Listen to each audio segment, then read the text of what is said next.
Hi friends, welcome to ஹெல்லூஸ் kitchen. இந்த வீடியோவில் மில்க் புட்டிங் எப்படி செய்கிறதுன்னு பார்க்கலாம் வாங்க. அதுக்காக 300 ml மில்க் எடுத்துக்கிறேன். ஃபுல் க்ரீம் மில்க்கு, அப்போ தான் அது திக்காக இருக்கும். அதில் 1 ஸ்பூன் சைனா கிராஸ் சேர்க்குறேன். சைனா கிராஸ் போட்டுட்டு சுகர் சேர்க்குறேன். 4 ஸ்பூன் சுகர். பாலை நல்லா கொதிக்க விடணும். பால் நல்லா கொதித்து வர்றப்போ ஸ்லோ பண்ணிடணும், அடி பிடிச்சிரும். அப்புறமா நல்லா கிளறிட்டே இருக்கணும்.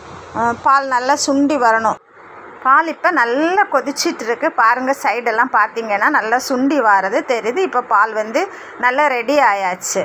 இனி இந்த பாலை ஃபில்ட்ரு பண்ணி ஒரு பாத்திரத்துக்கு மாற்றுறேன். இது நல்லா ஃபில்ட்ரு பண்ணால் தான் உள்ள எந்த திரு இருக்காது.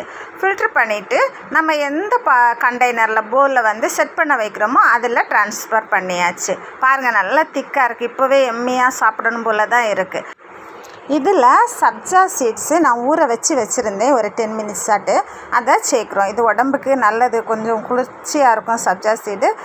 அதனால் அதை நான் சேர்த்துருக்குறேன். இனி இதை செட் பண்ண வைக்கணும் ஃப்ரிட்ஜில். ஒரு 2 hours நம்ம ஃப்ரிட்ஜில் வச்சு எடுக்கணும். அப்போ நல்லா செட் ஆகி கட் பண்ணுறதுக்கு ஏற்றாப்பில் கிடைக்கும்.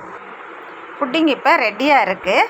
நம்ம பிளேட்டுக்கு மாற்றிடலாம். இதை நல்லா 2 தட்டி தட்டிட்டோன்னா பிளேட்டில் அழகாக என்ன ஷேப்பில் இருக்கோ அது மாதிரி வந்துடும். அதுக்கப்புறமா கார்னிஷ் பண்ணணும். நான் இன்றைக்கி சக்கப்பழம் வச்சு கார்னிஷ் பண்ணியிருக்கேன். பார்க்கவும் அழகாக இருக்குது, எம்மியாக.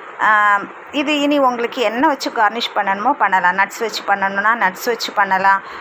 அண்டிப்பருப்பு, பதாம் அது மாதிரி, இல்லைன்னா செரி வச்சு பண்ணலாம். எப்படி உங்களுக்கு கார்னிஷ் பண்ண ஆசையோ அது மாதிரி பண்ணிடுங்க. நான் அகெயின் சப்ஜா சீடு நான் ஊற வச்சது இருந்து அது வச்சு அதை கார்னிஷ் பண்ணுறேன். ஏன்னா அதுவும் அது சேர்ந்து சாப்பிட்றப்ப டேஸ்ட்டாக இருக்கும். அதுக்காக தான்.